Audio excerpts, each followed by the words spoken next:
안녕하세요. 오늘 비가 많이 내리는데 저희들이 여기서 주님의 예배 드릴 수 있다는 참 감사가 되었습니다.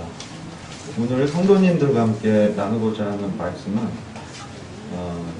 십자가의 길에 관한 부분입니다. 말씀은 오늘 여러 부분의 말씀을 같이 보면서 주님에 대해서 나누고자 합니다. 제가 이제 한 주간 이렇게 보내면서 요즘 이제 드라마 같은 거 잠깐 보게 되면 슬기로운 무슨 의사의 생활들, 슬기로운 깜빵 생활들 이런 프로그램들이 하더라고요. 그래도 정말 지혜로운 그리스도인의 교회 생활은 어떤 것인가 그런 생각도 좀 하게 됐어요. 그런 걸 보면서 참 우리 주님께서 우리를 교회로 부르셨잖아요. 이게 얼마나 영광스러운 것입니까? 우리가 이 교회의 이 부르심에 대해서 말씀을 통해서 주님께서 뜻하신 것이 무엇인지 조명해 준다면 우리들의 이 삶이 얼마나 그리스도 안에서 풍성해질 수 있을까 이런 생각이 좀 들었습니다. 고린도전서 1장 18절 말씀 보시겠습니다.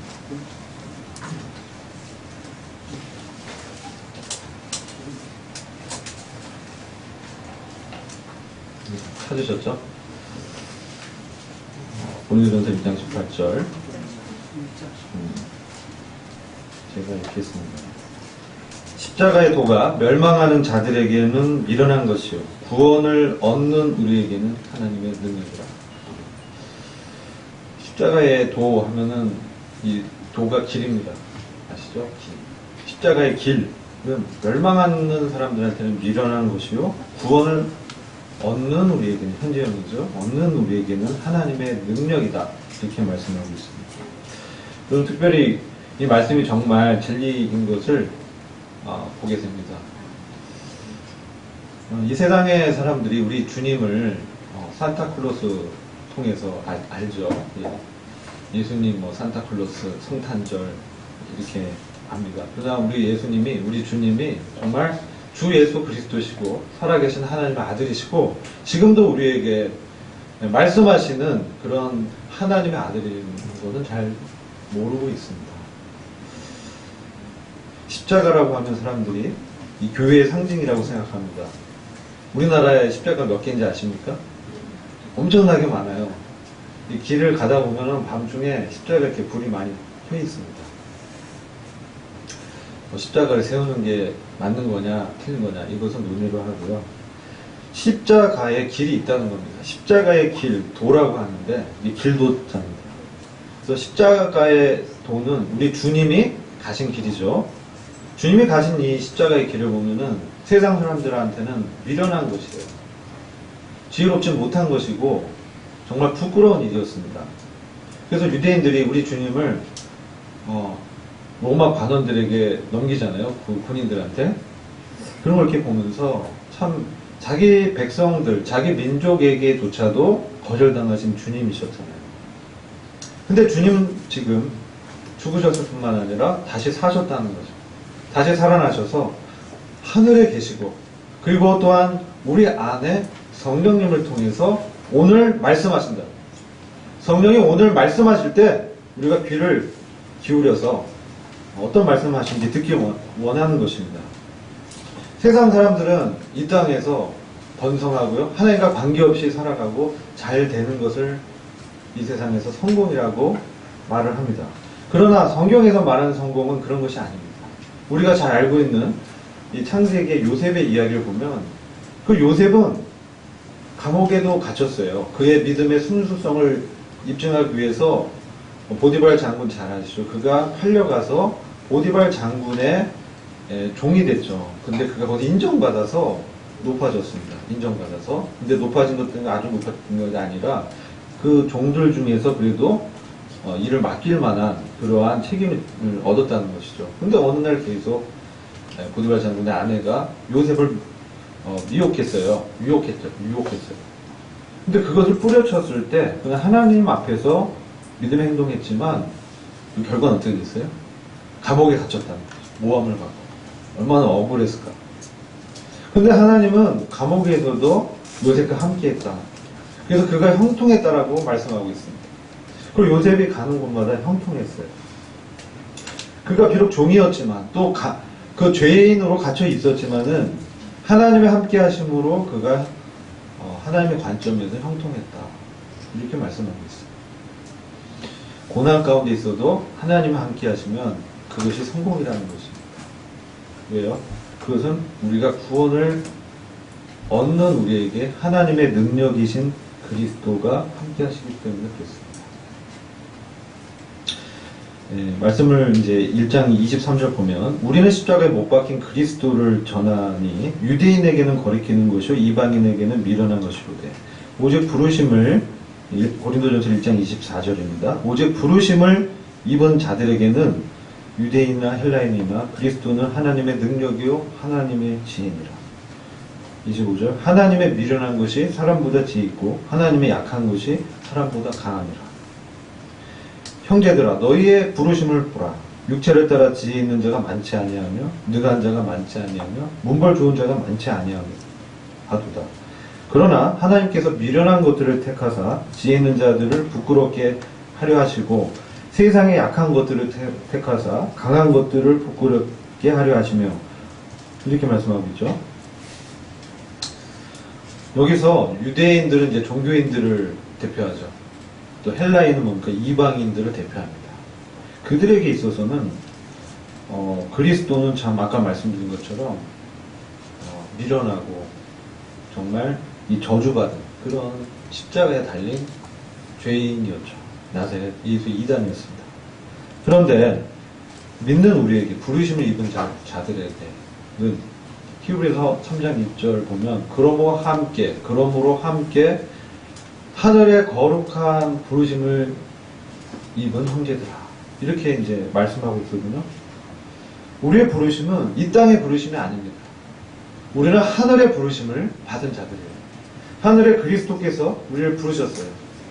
그리고 그리스도께서 부르셨을 뿐만 아니라 우리 안에서 그분의 능력을 주시고 우리의 지혜가 되어 주십니다. 그래서 우리는 사실 우리의 외모적인 거, 세상적인 거는 보잘것 없게 보일 수가 있습니다. 육체를 따라서 참 좋지 않게 보일 수도 있어요.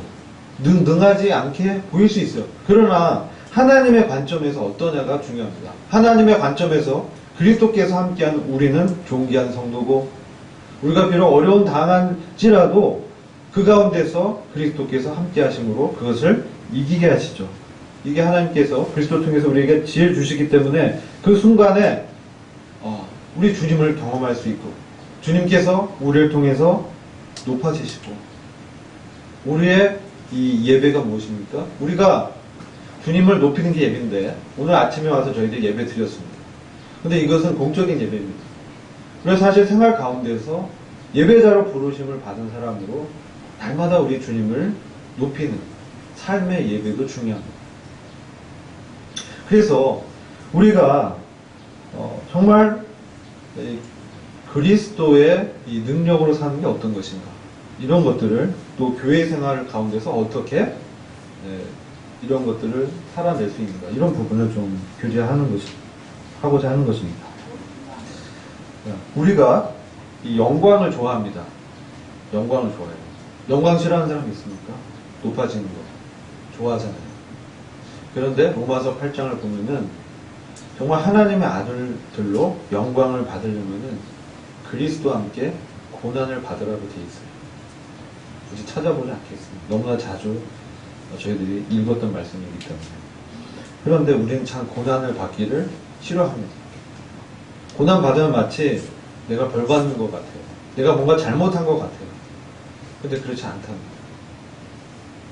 시험을 참는 자는 참 복된 겁니다. 시험을 견디고 이겨내는 어떤 시련이 있습니다. 우리가 성도가 이 세상을 살아갈 때 시련이 없을 수 없습니다. 시험이 없을 수 없습니다. 어린 아이 때는 시험이 없어요. 왜냐면 아기이기 때문에 모든 것을 공급받지만은 이 아기에서 자라나면서 청년이 되고 성인이 되고 장년이 되면 그 가운데서 많은 삶의 어려움과 또 어려운 사람들이 있고요. 환경적으로도 쉽지 않은 것들을 경험하면서 그가 이 세상에서도 이렇게 지내는 거예요. 근데 신앙생활도 다르지 않아요. 신앙생활에도 우리가 요한 1서 2장 잠시 보시면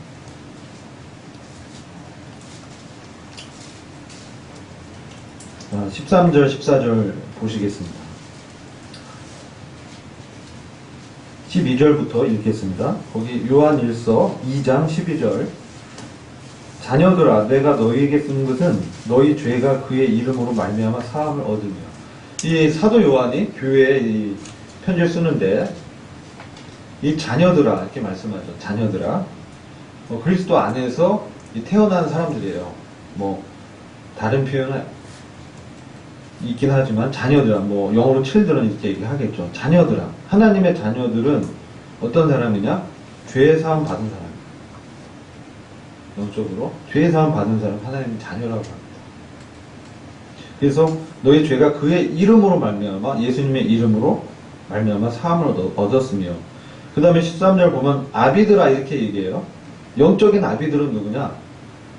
이건 나이와 관계가 있을 수도 있고 없을 수도 있어요.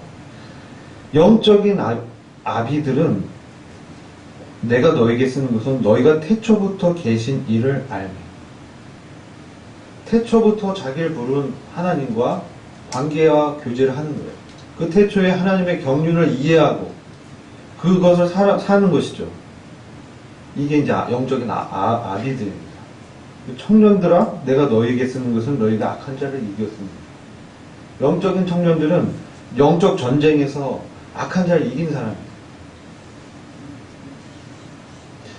그리고 다시 14절 보면은 그 아이들아, 애기들을 또 얘기하고 있어요. 영적인 아기들이 있습니다.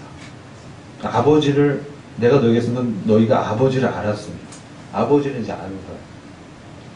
또 아비들아 그러면서 이 말씀을 보면은 이 교회 안에 영적인 이러한 경험들이 있다는 거예요. 항상 어떤 사람이 영적 아기일 수 없고 어떤 사람은 항상 영적인 청년일 수 없고 영적 아비일 수는 없습니다. 그러나 이 아비의 상태에 있는 사람의 영적인 경험을 다루고 있습니다. 그래서 이것은 교회 안에서 우리가 이런 부분에 대한 지혜가 있다면은 주님을 경험하는데 유익할 것입니다. 제가 이제 아까 영광을 말씀했는데요. 그리스도의 영광이 어떤 것이라고 생각합니까? 우리 말씀 보면 예수 그리스도의 얼굴에 있는 하나님의 영광을 아는 빛을 우리의 마음에 비추셨도다.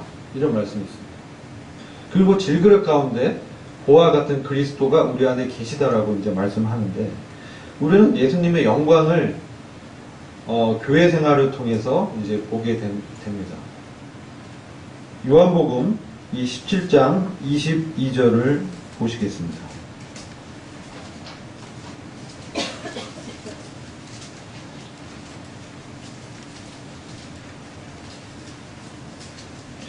요한복음 17장 22절, 23절 제 찾으신 줄 생각돼서 읽겠습니다. 내게 주신 영광을 내가 저희에게 주었사오니 이는 우리가 하나가 된 것 같이 저희도 하나가 되게 하려 함이니이다. 곧 내가 저희 안에 아버지께서 내 안에 계셔 저희로 온전함을 이루어 하나가 되게 하려 함은 아버지께서 나를 보내신 것과 또 나를 사랑하신 같이 저희도 사랑하신 것을 세상으로 알게 하려 함이로소이다. 주님이 아버지로부터 받은 영광이 있었는데 이제 우리가 그 영광을 이제 알아야 되잖아요. 근데 그 영광은 하나됨에 있다는 거예요.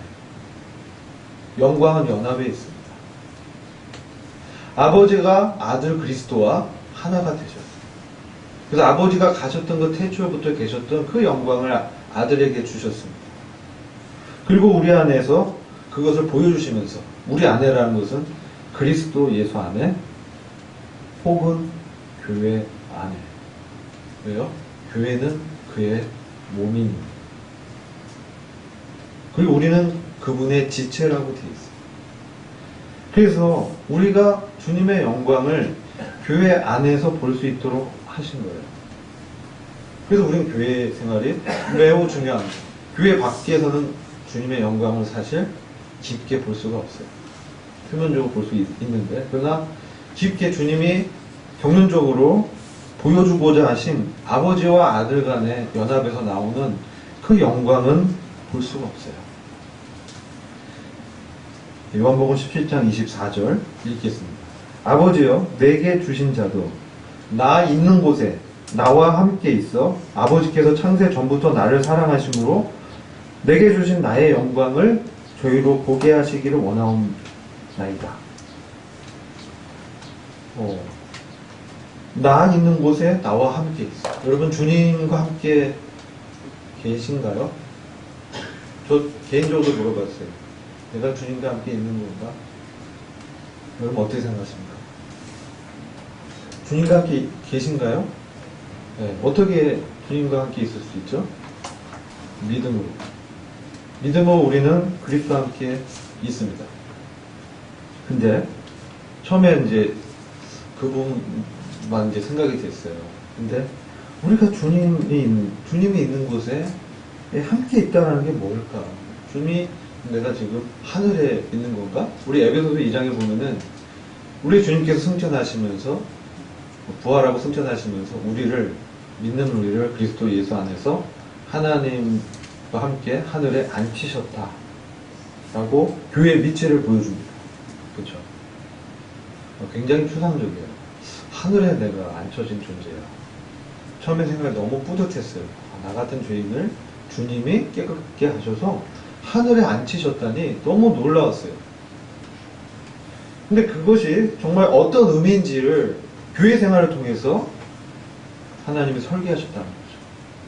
내가 그리스도와 함께 그리스도 예수 안에 있다는 게 어떤 의미냐, 그런 부분을 나누고자 하는 거예요.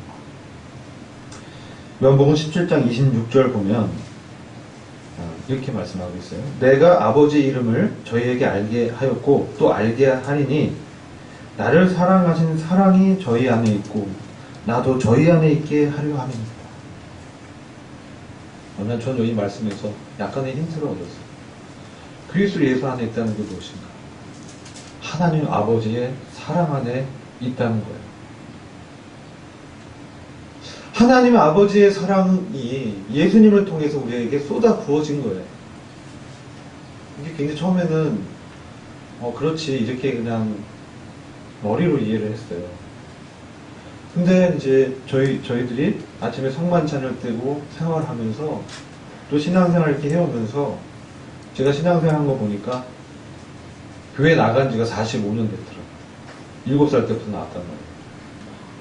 근데 정말 주님과 관계 속에서 주님의 사랑을 어떤 때 느끼냐 모르겠어요. 여러분도 어떤 때 느끼는지 모르겠는데 저는 주님의 사랑을 제가 넘어졌음에도 불구하고 주님이 나를 용납하실 때 주님의 사랑을 느끼지 않을 수가 없었어요. 그리고 제가 얼마나 이 안에 죄가 참 있는 존재인가 이것을 이제 보게 되는데 그러한 자를 그리스도 예수 안에서 아들로 봐주시고 아들로 대우하시고 우리를 아들로 살게 하신 계획에 두셨다는 거예요.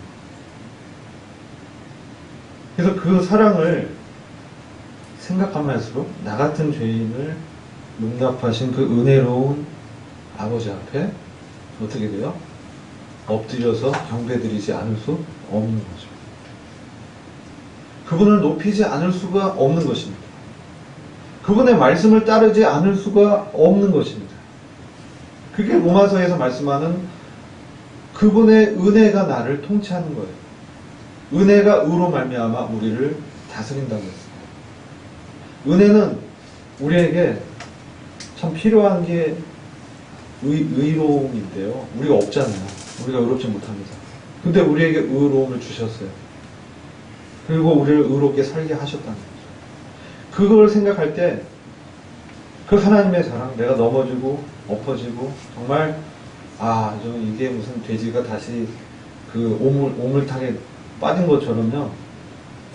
편하기 어려운 이 침체와 어려움 속에서 주님이 나를 끝까지 사랑하셔서 포기하지 않았다는 것. 그리고 여전히 나를 부르신다는 사실을 어디서 깨닫습니까? 어디서요? 교회 안에서. 교회 안은 이 예배당이 아니에요. 아시죠? 교회는 건물이 아닙니다.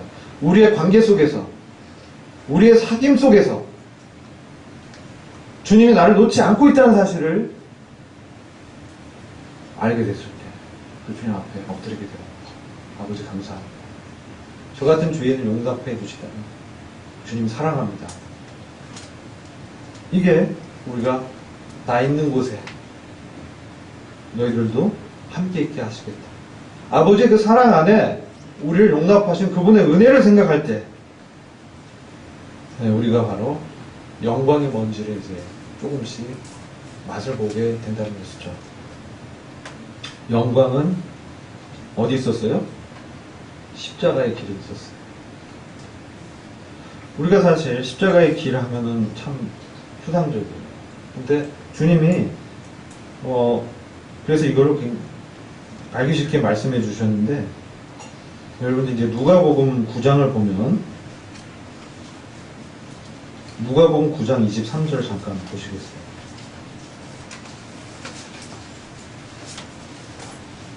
누가복음 9장 23절은 우리가 잘 아는 제자의 삶을 말씀하고 있습니다. 예수님이 제자들 무리에게 말씀하셨습니다. 누가복음 23장. 또 무리에게 이르시되 아무든지 나를 따라오려거든. 여기에 제한이 없어요. 누구든지 주님을 따라오려거든 뭐라고 말씀하고 있어요? 뭘 부인해야 돼요? 자기를 부인하고. 네. 아직 안 와닿죠? 하여튼 자기를 부인하고 뭔가를 해야 되는데 날마다 자기 십자가를 지고 나를 쫓을 것이니라. 이렇게 말씀하고 있어요. 그리고 계속 읽겠습니다. 누구든지 제 목숨을 구원코자 하면 잃을 것이요. 누구든지 나를 위하여 제 목숨을 잃으면 구원하리라. 사람이 만일 온 천하를 얻고도 그 다음 말씀 보세요. 자기를 잃든지 그 다음에 자기를 빼앗기든지 하면 무엇이 유익하리요? 누구든지 나와 내 말을 부끄러워하면 인자도 자기 아버지와 거룩한 천사들의 영광으로 올 때에 재림하실 때에 그 사람을 부끄러워하리라. 주님을 따르고자 하는 제자들에게 하신 말씀입니다. 자, 여러분 날마다 해야 할 일이 있어요.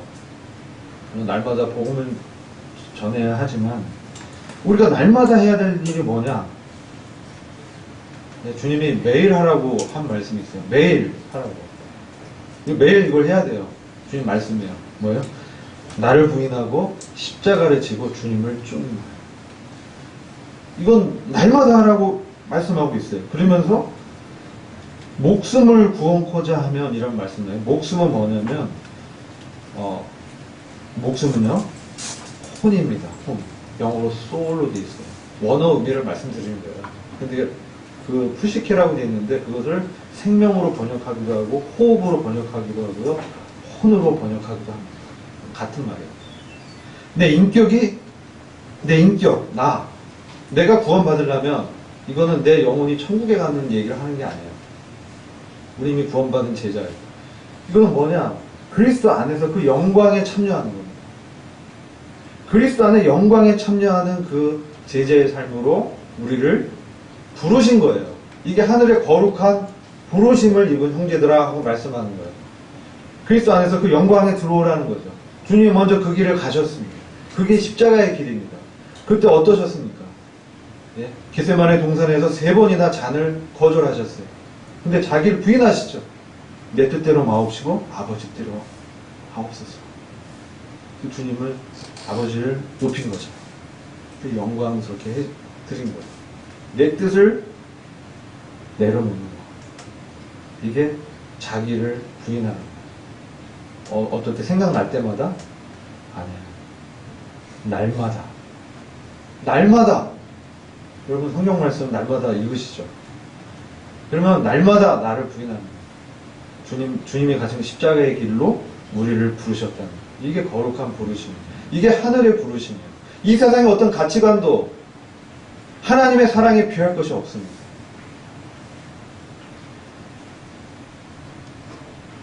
(25절) 보면 사람이 많이 누가복음 복음 9장 25절 보면 사람이 만일 온 천하를 얻었어요. 근데 자기를 잃거나 빼앗기면 뭐가 유익하겠느냐? 자, 어떤 사람이 온 천하를 얻었어요. 이 세상에 어떤 대통령이 됐어요. 이를테면. 근데 그게 그에게 유익이 안 돼요. 왜요? 그의 혼이, 그의 인격이, 그의 생명이 잃든지 잃어버리든지 이것은 이제 구원받지 못한 것이죠. 근데 빼앗기든지 이건 뭐야? 마귀에게 사로잡혀서 정말 하나님 원하는 삶을 살지 못한 이러한 잃어버린 빼앗긴 삶이 있어요. 우리가 염려와 재리로 우리가 말씀 들을 때 그것이 조금 잘하다가 그 씨앗이 말씀의 씨앗이 들었는데 잘하다가 염려와 재리가 있으면 막힌단 말이에요. 이 세상에 우리의 마음을 뺏겨요.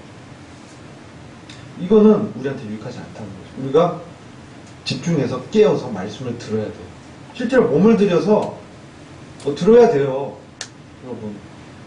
왜 우리가 전 말씀을 이렇게 생각하면서 처음에는 우리 예배가 성만찬만 생각한다 했어요. 근데 예배는 아까 하나님을 영화롭게 하고 하나님 높이는 거잖아요. 하나님 뭘 기뻐하시겠습니까? 하나님이 뭐라고 하시는지 귀 기울이면 얼마나 좋아하시겠어요? 그렇지 않아요? 아버지가 아버지 말씀하세요. 아버지 뜻이 무엇입니까? 경청하면 얼마나 좋아하시겠어요? 얼마나 아버지가 높아지시겠어요? 그래서 이 혼의 구원을 얘기하는 거예요. 이게 제가 이 목숨이 혼이라는 것을 이 말씀을 원어적으로 보니까 혼이에요. 근데 혼의 구원이 정말 중요해요. 베드로 전서 1장 7절부터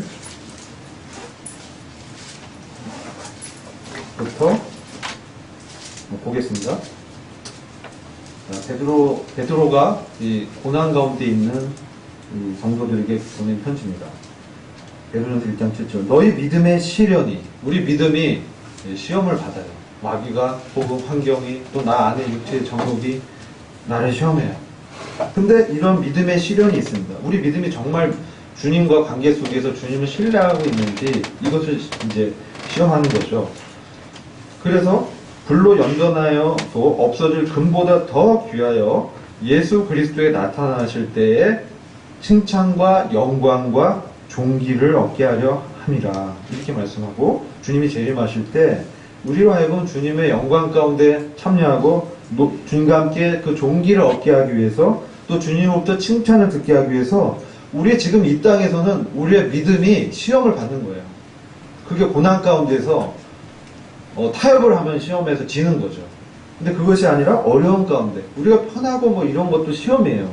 요즘 보면 너무나 우리 옛날에 어르신들 지냈을 때 6.25 당시 이후에 얼마나 우리가 어려웠어요. 근데 지금은 산업 성장하면서 너무 살기 편해졌어요. 근데 오히려 하나님은 잘 찾지 않아요. 편하니까요.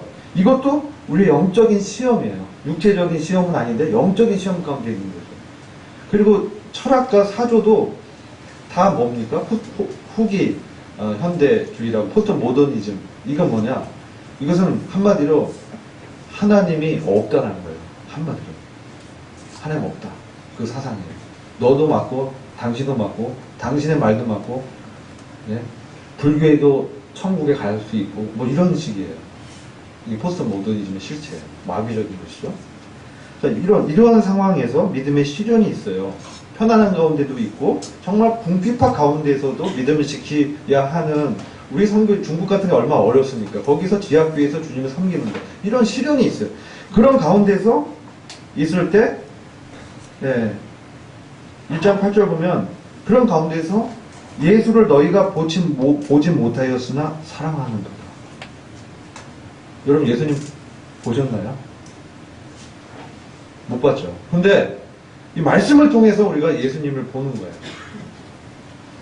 그리고 이 복음 전도학 가운데서 우리 예수님을 만나고 보는 거예요.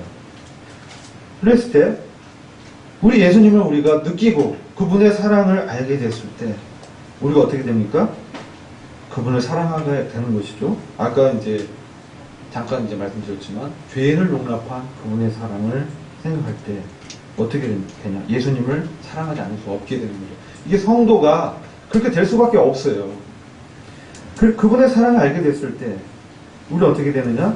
이제도 보지 못하는, 지금도 예수님 보이진 않아. 그러나 믿고 믿음으로 보는 거죠. 믿고 말할 수 없는 영광스러운 즐거움으로 기뻐하게 되는 거죠. 그분의 그 사랑을 느꼈을 때 이런 과정에서 1장 9절에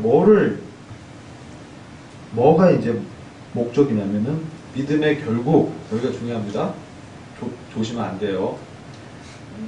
잠깐 이제 눈에 힘을 주세요. 믿음의 결국, 우리의 믿음 생활의 결국이 뭐냐? 그게 곧 영혼의 구원을 받음이라, 이렇게 말씀합니다. 이게요, 영혼 붙여놨는데 이게 혼이에요. 소울로 돼 있어요. 푸시케예요. 믿음의 결국은요, 우리가 믿으면 우리 영혼 어떻게 이미 천국의 하나님 나라 안에 사랑의 아들의 나라로 옮겨진 거예요. 그렇죠? 우리 영적 하나님 나라로 옮겨진 거예요. 근데 이건 뭐냐면 이 구원은 하나님의 나라로 옮겨진 구원이 아니고, 이 혼의 구원은 뭐냐면은 내가 예수 그리스도가 나타나실 때 칭찬과 영광과 존귀를 얻는 거예요. 그게 혼의 구원이에요. 이건 혼의 구원은 우리 존재 자체가 예수님을 닮아서 그분의 영광을 볼 때 우리가 예수님을 닮아가게 되거든요. 그래서 우리가 자꾸 주님에 대해서 묵상하고 주님의 영광을 봐야 되는 거예요. 그래서 우리 주님은 어디 계신가? 주님 보려면 주님을 찾아야 되잖아요. 우리 마음에 계시죠. 성령님을 통해서 우리 마음에 오셨잖아요. 주님이. 네, 오셨어요. 성령님을 통해서. 근데 히브리서 말씀을 잠깐 넘어가겠습니다. 히브리서 2장 12절 보시면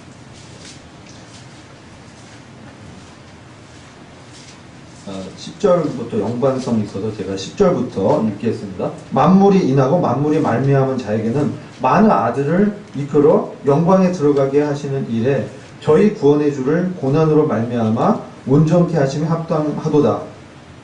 그래서 우리 주님이 사실 완전하신 분인데 고난을 통해서 그분이 직무를 완성했다는 뜻이에요. 온전케 됐다는 것. 그분의 그리스도로서 십자가의 사역을 완성하셨다. 무엇을 통해서? 고난을 통해서.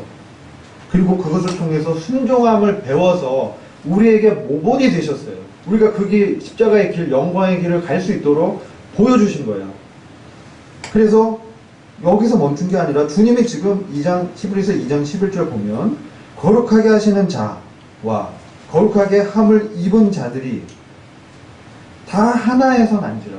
우리 주님이 심지어 그러므로 형제라 부르시기를 부끄러워 아니하시고, 우리 같은 사람을, 연약한 육체 가운데 죄성이 여전히 있는 사람을 형제라 부르시기를 부끄러워 아니하셨다는 거예요. 얼마나 감사해요? 그 높으신 하나님의 아드님이 나와 같은 죄인을 my brother 이런다는 거예요. 상당히 되십니다. 형제라 부르시길 부끄러워 안 해요. 우리가 저는 이제 형제간이 없는데, 저는 교회 형제들이 제 형제예요. 형제간이 육신의 형제가 없습니다. 그런데 형제 중에 막 마음에 안 들어. 너무 막 내가 생각하는 어떤 기준이 있는데 거기에 못 미쳐. 어떻게 돼? 판단하게 되죠. 판단하는 마음이 일어나요. 우리 자녀가 그렇다면, 제 자녀가 근데 둘이 있는데 제가 생각하는 어떤 기준에 못 미치는 행동을 하면 마음에 안 들어. 그럼에도 불구하고 하나님에게서 낳았기 때문에, 또 내가 낳은 아이이기 때문에 이거는 뭐 어찌할 수 없는 거죠. 그렇다고 뭐 호도를 할 수가 없잖아. 우리 아이들이 마음에 안 든다 해도 아이들이잖아요. 내 아들, 딸이잖아요. 그런 것처럼 하나님이 낳은 자녀라는 우리. 그래서 우리 예수님이 자기 자신도 동정녀 마리아에게서 성육신에서 태어났잖아요. 인간으로 태어났단 말이에요. 그런 의미에서 이 낫다라는 의미예요. 하나에서 낫다. 예수님도 모태를 통해서 낫다라는 거예요. 인간으로. 그래서 우리를 다 하나에서 또 거듭나게 하셨죠. 또 아버지로부터 나게 하셔서 모태에서 났을 뿐만 아니라 거듭나게 하셔서 이제 형제라 이렇게 부르시는 거예요. 그러면서 그 다음 말씀이 놀랍습니다. 히브리 2장 11절 보면 내가 주의 이름을 내 형제들에게 선포하고 내가 주를 교회 중에서 찬송하리라 하셨습니다. 나는 누구냐면 예수님이에요. 예수님이 주의 이름을 아버지입니다. 이 주는 예수님이 아버지 하나님의 이름을 내 형제들에게 선포하고 우리들한테 선포하세요. 예수님이. 어디서 선포하냐는 거죠. 네? 뭐라고 돼 있어요? 교회 중에서. 예수님 어디 계세요? 우리 가운데. 이 회중의 모임 가운데 계시는 거예요. 그래서 어떤 일을 하시냐? 그 계속 읽어보면 사망의 세력을 이기셨죠. 이 죽음, 이 죄로 인해서 죽음이 왔잖아요. 죽어서 망하는 게 사망이잖아요. 지옥 가버리는. 근데 그것을 이기셨어. 죽음을 이기셔서 예수님이 부활하셨어요. 그래서 예수님이 부활하신 다음에 우리를 그 요한복음 20장 17절 보면 시간 관계상 찾지는 마시고 제가 읽어드릴게요. 마리아를 만났는데 이런 말씀하세요. 예수께서 이르시기를 마리아가 예수님을 이렇게 터치하려고 했어요. 만져보고 싶었어요. 그러니까 예수님이 나를 만지지 말라. 요한복음 20장 17절에 내가 아직 아버지께로 올라가지 못하였노라. 지금 부활하신 바로 직후거든요. 너는 뭐라 하냐? 내 형제들에게 가서. 예수님이 이 제자들을요, 그전에는 나의 친구들 뭐 이렇게 말씀하셨어요. 제자들에게 내가 아버지로부터 받은 모든 말씀을 너희한테 알렸다. 너희는 나의 친구들이다. 이렇게 주님이 하나님으로부터 받은 이런 말씀들을 제자들에게 다 알렸단 말이에요.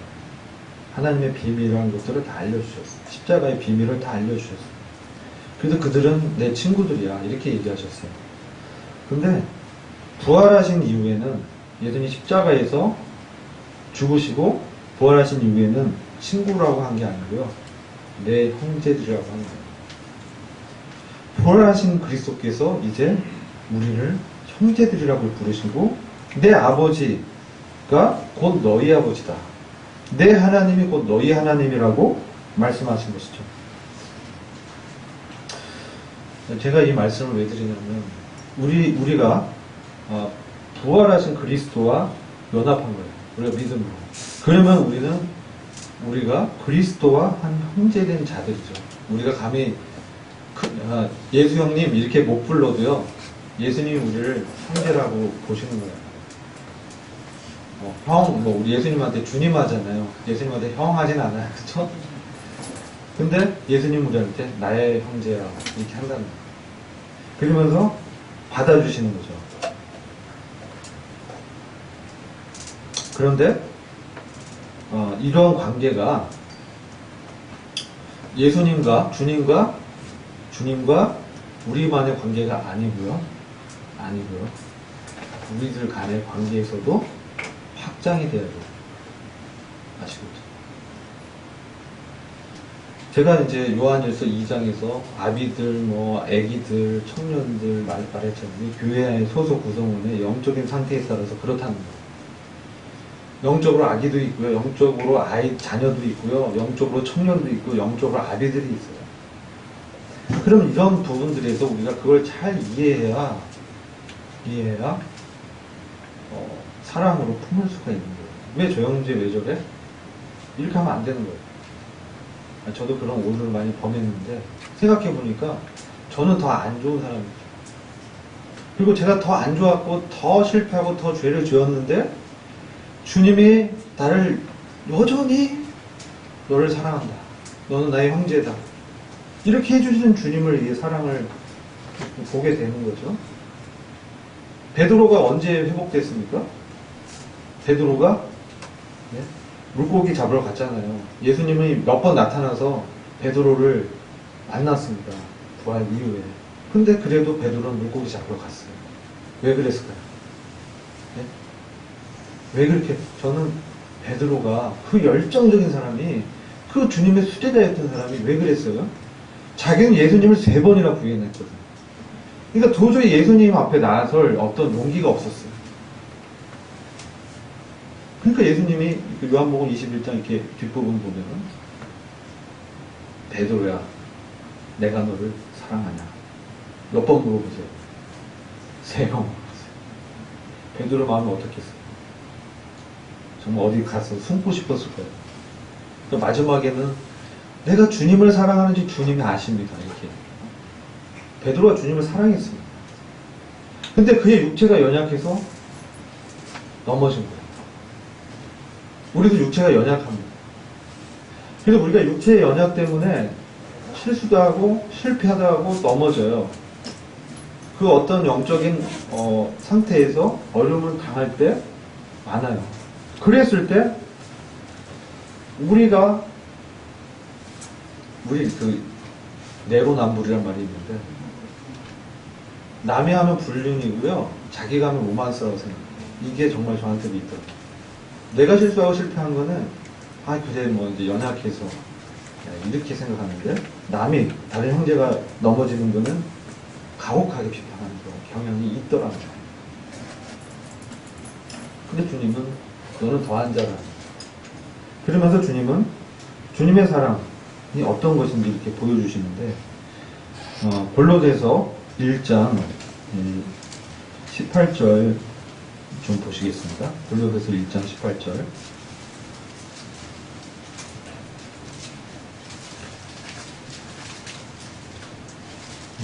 찾으셨죠? 그는 몸인 교회의 머리라. 그가 근본이요 죽은 자들 가운데서 먼저 나신 자니 이는 친히 만물의 으뜸이 되려 하며. 자, 그는 이제 예수님, 주님입니다. 주님은 우리 몸된 교회의 머리예요. 그 주님이 그분은 근본이고 죽은 자들 가운데서 먼저 부활하신 분이고, 왜 그러냐? 친히 만물의 으뜸이 되려 하시며. 19절. 아버지께서는 모든 충만으로 예수 안에 거하게 하시고. 그럼 이 충만이 어떤 충만일까요? 주님은 모든 충만으로 예수 안에 거하게 했어요. 전 처음에 생각한 것은 뭐 주님의 권세, 주님의 능력, 주님의 지혜, 그런 생각을 많이 했습니다. 주님의 영광. 근데 이제 저는 지금 이렇게 말하고 싶어요. 주님의 사랑. 우리 주님은 아버지 하나님의 사랑으로 가득한 분이라. 그래서 우리가 예수 안에 거하게 하시고 했을 때, 우리 그리스도 예수 안에 있다고 하신다는 것은 요한 1설 보면 사랑 안에 거하게 했다라고 다른 말로 표현하고 있어요. 사랑 안에. 아까 자기를 부인하고 날마다 자기 십자가를 지고 예수님을 쫓으라고 했잖아요. 날마다. 전 그 말을 날마다 주님께서 나를 사랑하시는 사랑으로 다른 사람들을 대하라, 그렇게 들렸어요. 자기를 부인하고 싶지 않습니다. 그분 고린도전서 9장 27절 말씀 제가 가끔 인용하는데, 고린도전서 9장 20절은 바울의 고백입니다. 내가 내 몸을 쳐 복종하게 하면, 바울이 자기 몸을 쳐서 복종시켰어요. 자기 부인하는 걸 이렇게 표현했어요. 내가 남에게 전파한 후에 도리어 버림이 될까 두려워하며. 이것은 뭐 27절 전에 이렇게 읽어보면은 그가 어떤 이기기를 다투면서 자기를 절제하면서 이 복음을 전했거든요. 그래서 고린도 교회에서는 자기가 자비량으로 섬겼어요. 왜? 복음을 전하는데 방해가 받지 않으려고. 그렇게 하는데 그가 복음을 또는 말씀을 전파했죠. 남에게 이렇게 말씀을 전파했는데 그가 두려워하는 게 있었어요. 사도 바울이 두려워하는 게 있었어요. 뭘 두려워했느냐? 도리어 버려질까봐 두려워했어요. 그래서 자기를 부인했다는 거예요. 바울은. 예수님이 그 제자들에게 말씀하신 것처럼 날마다 자기를 부인하고 자기 십자가를 지고 주님 쫓는 거잖아요. 실천을 한 것이죠. 내 몸을 좀 복종했어요. 근데 이러다 보니까 바울은 여기서 한 단계 더 났어요. 이게 왜 고린도 교회가 상당히 어려움도 있었고 또 바울의 사도권도 부인했잖아요. 바울은 사도가 아니야 막 이렇게까지 했단 말이에요. 그런데 그런 상황에서 정말 내가 복음을 전해서 낳은 영적인 자녀들이 나의 사도권도 부인하고 너가 한 말 믿지 않아 막 이렇게 나오는 것이죠. 너 뭐야? 왜 율법은 안 지키니? 율법도 지켜야 돼. 막 이렇게 도전한 것이죠. 근데 그 마음이 얼마나 어려웠겠어요. 근데 바울이 뭘 생각했겠습니까?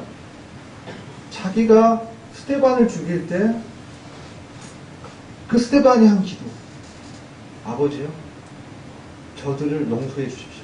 저들의 죄를 알지 못합니다. 그러면서 스데반이 공개 누굴 봤어요? 예수를 봤어요. 하늘의 우편 보좌에 서 계신 예수를 그가 봤어요.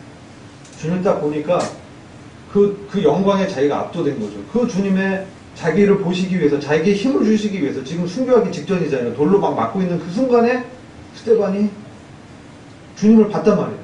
주님은 그에게 나타난 거죠. 거꾸로는. 그러면서 그가 용서를 구하는 거죠. 사도 바울이 그 얘기를 들었습니다. 얼마나, 왜? 그 돌 맞을 때 그 앞에 있었어요, 바울이. 가장 스데반에게 가까운 데 있었어요. 다른 사람은 옷을 지키고 스데반 맞아 죽는 것을 보면서, 그럼 나사렛 이단 그 예수 잘 죽네. 이랬던 사람이에요.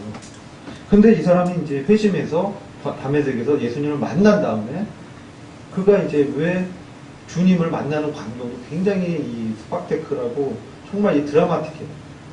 하늘의 예수님이 이제 그를 만나준 거예요. 부활하신 예수를 만났어요. 부활하신 예수를 하나님으로 만난 사람이 바울이었습니다.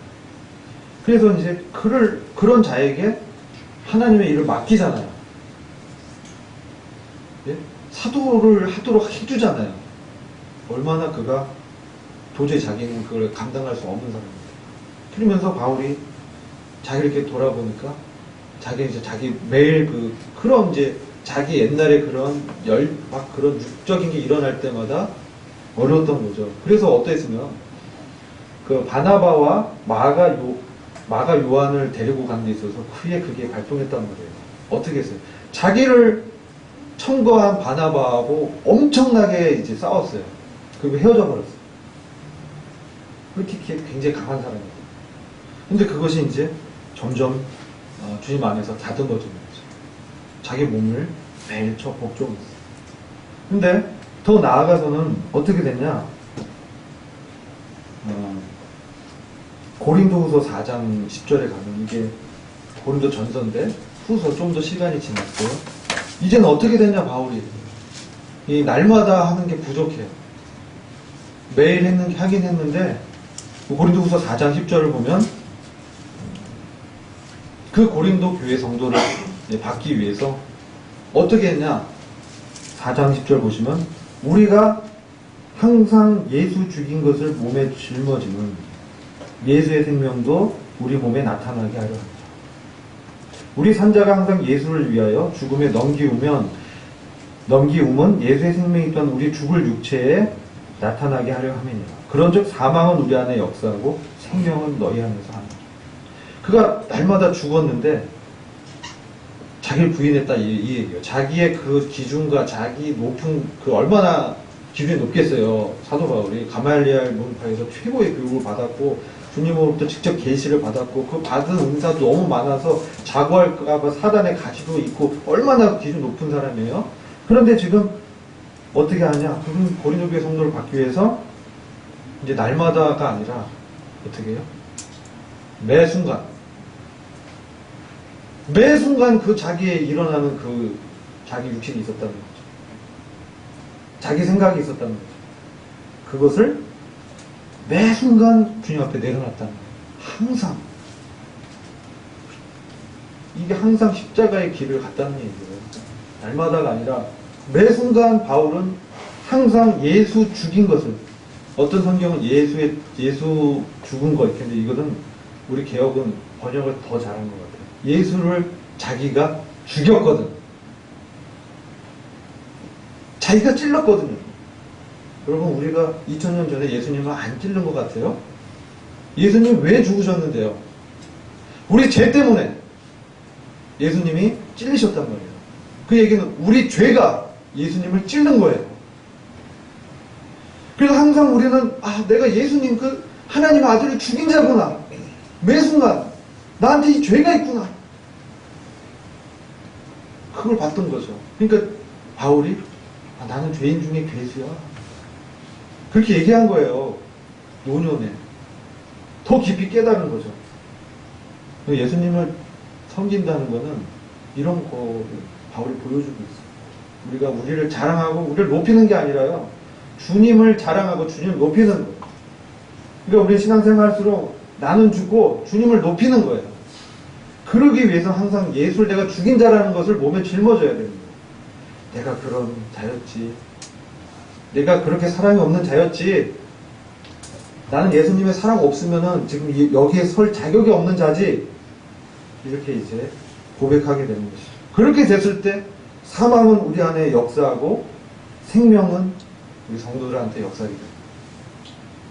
이게 교회 중에서 주님이 말씀하시는 하나님의 영광 중에 하나라고 저는 분별을 합니다. 시간이 다 돼서 우리가 정말 그 십자가의 길, 영광의 그 길, 그것은 우리 주님의 사랑을 우리가 우리 죄를 보면서 고백하고 느끼면서 우리 성도들을 사랑으로 용납하고 그들을 위해서 내가 죽는 것. 날마다? 아니요. 매 순간마다.